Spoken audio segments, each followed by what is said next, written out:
Jair Messias Bolsonaro não está muito bem. Bolsonaro caiu da cama, teve um traumatismo craniano leve, mas ele não falou nada. Ele ficou horas machucado na cela e não falou nada para ninguém. Somente na primeira refeição do dia que o pessoal descobriu que o Bolsonaro estava machucado. Linhares caiu, não foi apenas uma queda da cama. Eu queria deixar claro isso porque houve-se uma dúvida em relação a isso inicialmente. Bolsonaro, que vem de um histórico de cirurgias, ele passou por 3 procedimentos recentes, com o objetivo de amenizar crises recorrentes e dissolutas. Boa noite. Então, a gente não sabe o exato momento que ele se acidentou. Conversando com ele, quando eu cheguei na sala onde a gente é liberado para poder ter esses 30 minutos, ele não conseguia falar, ele não se lembrava. O ex-presidente Jair Bolsonaro sofreu uma queda durante a madrugada desta terça-feira dentro da cela na Superintendência da Polícia Federal, em Brasília. Segundo a Polícia Federal, ele bateu a cabeça em um móvel e foi atendido pelo médico da corporação, que constatou ferimentos leves e indicou apenas observação. Bom, a posterior à nossa avaliação clínica primária ontem pela manhã, nós solicitamos os exames complementares, que é de praxe em qualquer traumatismo crânioencefálico, independentemente do grau. Porque nós precisamos dos exames justamente para elucidação e conduta. Bom, por motivos outros, os exames foram liberados hoje. O presidente foi submetido a uma tomografia do crânio, uma ressonância magnética do crânio e também, como investigação complementar, um eletroencefalograma, porque num primeiro momento houve uma suspeita de uma crise convulsiva. Em relação aos exames que foram feitos hoje, nós observamos uma lesão em partes moles da região temporal direita e da região frontal direita, caracterizando o traumatismo craniano leve e intracrânio não há lesão. Isso é bom para ele. Eu perguntei para ele, foi pela manhã, porque ele tem uma pequena janela. Ele falou, eu acho que não, porque ainda não tinha luz do dia. Então a gente não sabe se foi já amanhecendo ou se foi à noite, na madrugada. A gente não sabe o tempo certo. Ele teve muita dificuldade, a gente não sabe se ele estava dormindo, levantou sonolento para ir ao banheiro e na volta caiu, porque eu fiquei sabendo que tem um degrau do quarto para o banheiro, a gente não sabe exatamente.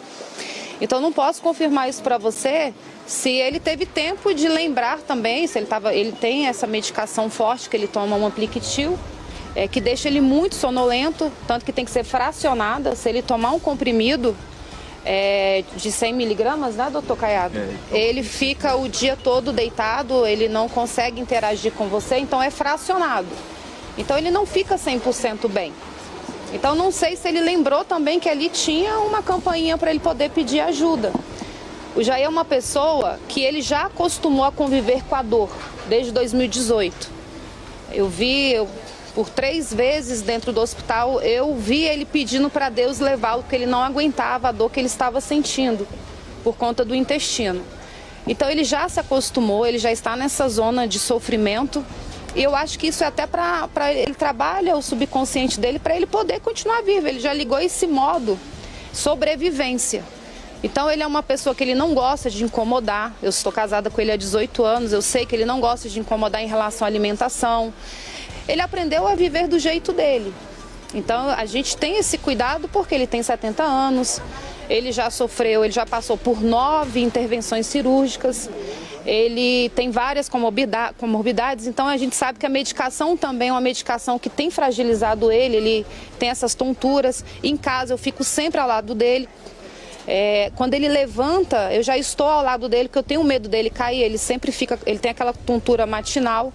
Então a gente não pode, tem labirintite, a gente não pode afirmar se ele foi negligente, é óbvio que ele não seria com ele mesmo. Mas ele sofreu, de fato, ele sofreu esse acidente ali dentro do quarto.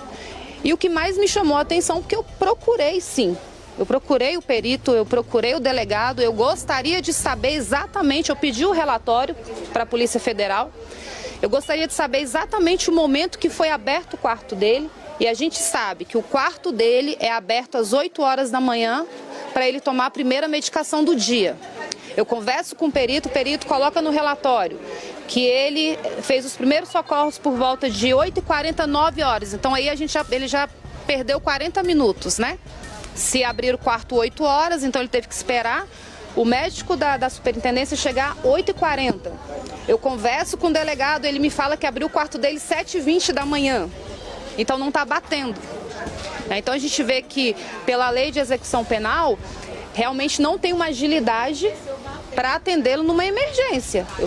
Mas os remédios dele? É a PPF, são os agentes da Polícia Penitenciária. Ele pode ter caído nesse período entre 7h20 e 8h40? Não. Não, porque ele tem uma pequena janela no quarto e ele lembra que estava escuro. Tanto que ele fala que não sabe se estava amanhecendo, se já era por volta de 4, 5 da manhã, ou se era... Ele não sabe. A gente não conseguiu tirar muita informação dele, porque ele ainda estava tonto, ele estava bem apático quando eu encontrei com ele. O que me preocupou foi o machucado no dedo dele, que realmente foi um machucado, uma lesão que estava sangrando. Eu não consegui entender como que ele caiu. Eu fiquei com aquele episódio que eu até relatei para vocês ontem, que eu suspeitava de uma crise epilética, porque foi bem feio, né, o quadro que ele teve aqui no hospital. Mas enfim, ele não... relatou dores, como é que está o estado psicológico dele também? Ele está abalado, né? Não tem como ficar bem na situação que ele está, não tem como ficar bem tomando medicação por 9 meses. Então ele não instalou? Ele sente dores, ele convive com a dor, ele consegue. Conseguiram falar com ele tanto antes quanto depois desse? Não, apenas 30 minutos ontem, que foi o nosso direito. Hoje a gente não foi permitido estar com ele, nós viemos para cá até achando que nós poderíamos estar com ele. Ele já subiu direto para os exames de imagem e ele conseguiu fazer o eletro no quarto, mas a gente foi impedido de entrar. E quais serão as próximas estratégias agora? Com certeza eu estou com ele e eu quero cuidar do meu marido. Eu quero cuidar do meu marido. A defesa vai reforçar o pedido de prisão? Vamos reforçar, até porque não tem justificativa para ele estar preso. Como eu falei para vocês, não menosprezando o quadro de saúde do ex-presidente Collor, mas ele foi liberado porque ele tem apneia do sono e o meu marido tem outras comorbidades que fala que ele precisa ter esse acompanhamento. Então, ok, ele está na superintendência, ele deveria ter um enfermeiro, um médico 24 horas disponível. Foi alegado que nos autos que ele teria esse atendimento. Ele sofre o acidente na cela não, ele é uma solitária, um quarto fechado, né? Ele sofre o acidente e o perito só chega 40 minutos depois da primeira medicação, às 8 horas da manhã.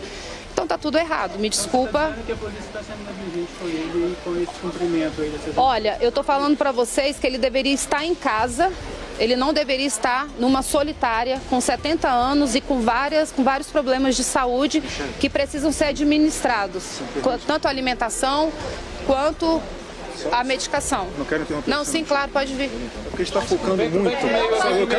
Eu quero só complementar, eu só quero complementar o que a Michelle está falando. Eu só quero complementar o que a Michelle está falando. A gente está focando muito.